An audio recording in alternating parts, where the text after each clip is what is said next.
2,000 years ago, in the land called Bethlehem, there were shepherds living out in the fields nearby, keeping watch over their flocks at night. And an angel of the Lord appeared to them, and the glory of the Lord shone around them, and they were terrified. But the angel said, "Do not be afraid. I bring you a good news that will cause great joy for all the people. Today in the town of David, a Savior has been born to you.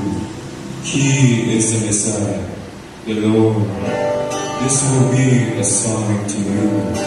You will find a baby wrapped in cloth and lying in a manger."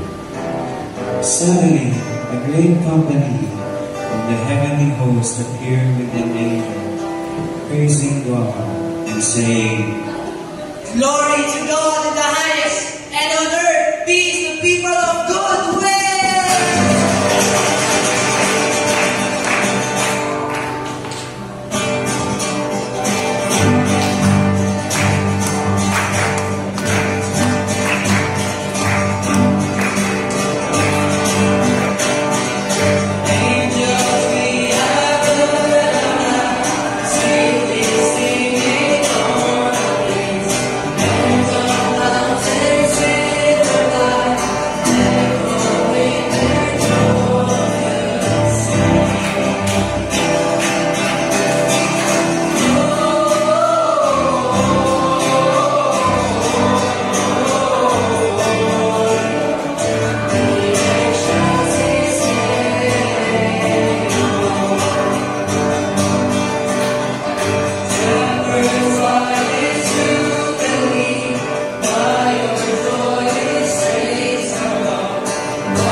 Fire.